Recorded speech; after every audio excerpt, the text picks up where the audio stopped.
Hello, everyone. It's Liz Costanzo, Secondary Social Studies ISS, located at headquarters in Virginia. And I am so excited today to be sharing this lesson on causation with you. This is the story of Alphonse the Camel, and this is from the OER project, which has great resources for teaching and learning world history and social studies practices. So before we get started with the story of Alphonse the Camel, take a moment and get a tablet of Post-it notes to participate in this soulful tale. Just like our other mini lesson, I'm going to work through this with you as if you were students, and then we'll take the time for teacher to teacher at the end of the lesson. So once again, this is Alphonse the Camel, his cautionary tale on causation. Okay, now that you have your Post-it notes, we're focusing on social studies practice number 2, chronological reasoning and causation. In this particular lesson, we're going to be distinguishing between long-term, intermediate, and short-term causes and the multiple effects. So let's get started. I'm going to be reading you the story of Alphonse the Camel. Listen carefully as I read this soulful tale because we're going to be looking for the reasons of Alphonse's death. So you're looking for, as you listen to what could have possibly have killed Alphonse the Camel. Are you ready? Once upon a time, there was a camel called Alphonse. For various reasons relating to an unfortunate accident during his birth, the camel had severe back problems. This was not the end of his misfortune, however, because he also had an evil and exploited owner called Frank the Camel Killer. Frank had hated camels ever since he had experienced a nasty incident in his childhood involving a camel's hoof and his rear end. He was very bitter and hadn't trusted camels since. Frank regularly overloaded his camels prior to taking them on grueling and totally unnecessary round trips up and down the mountains on his way to deliver goods to his customers. These customers, shockingly, were completely indifferent to these frequent and gross violations of the rights of camels and even found Frank and his antics vaguely endearing. On top of it all, Alphonse was his own worst enemy. Camels are very proud creatures, and he would act tough in front of his camel friends, and on his rare breaks, he would show off how much he could carry. Plenty of camels had died doing similar work to Alphonse and his friends. After a particularly nasty 2 weeks when camels were keeling over left, right, and center, the camels decided to form a union to defend their rights and protect them from evil owners. However, when it comes down to it, camels are selfish creatures who don't trust each other. They were more worried about looking after themselves than about working together, and the union soon fizzled out.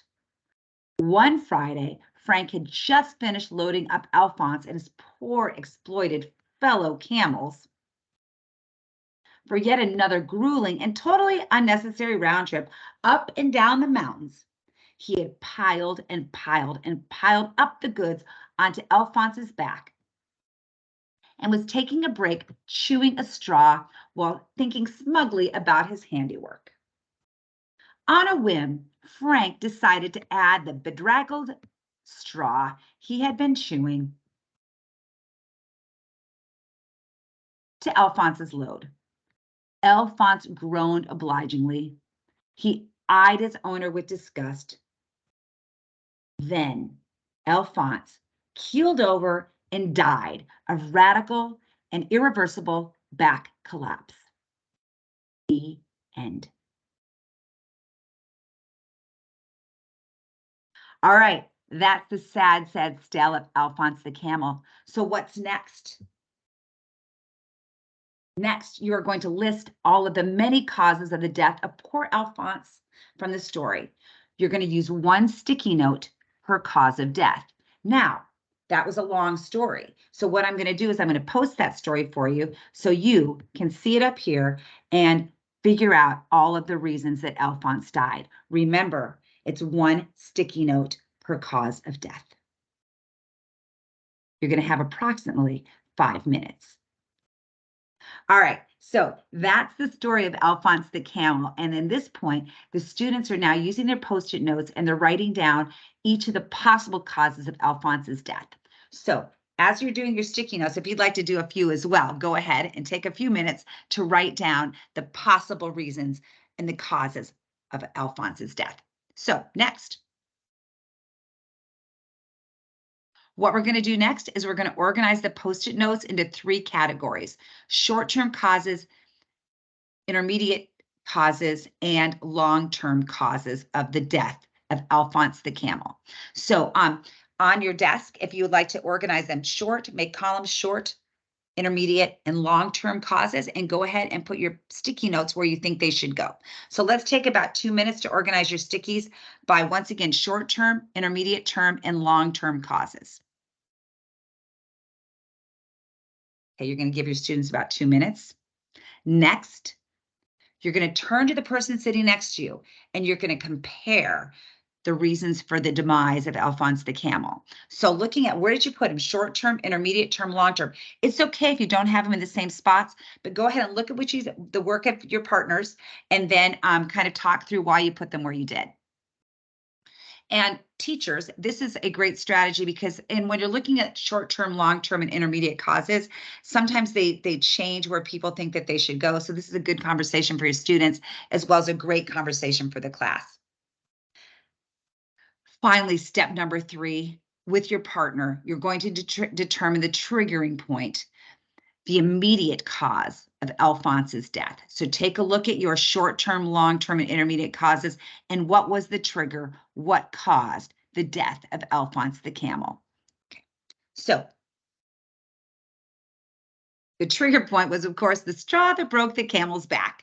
But for the kids, you want to talk about what are these triggering points in history and how that's important for historians, which leads us then into the final piece of this. So the kids you've read them the story of Alphonse the Camel. They've organized the cause of death into short-term, intermediate term, and long-term causes. They've figured out the trigger point, and now they're going to answer the question of the day, which is,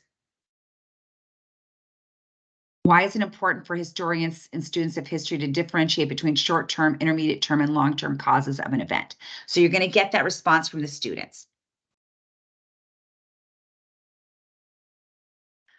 And finally, let's kind of bring this back to teacher. As I said at the beginning, Alphonse the Camel is adopted from the OER project. The complete lesson plan, which is more detailed than this, what you could go into after your 15-minute introduction. It's included on our website as a link. And this one really helps distinguish students to start thinking about short-term, long-term, and intermediate causes. And I think you're going to love to use this with your class. If you have any questions about it, of course, you can always contact me. But like I said, everything is there for you. And this one is going to teach that practice of causation. And I love this. It's such a perfect fit for our world history classes. Thank you so much and enjoy your mini lessons.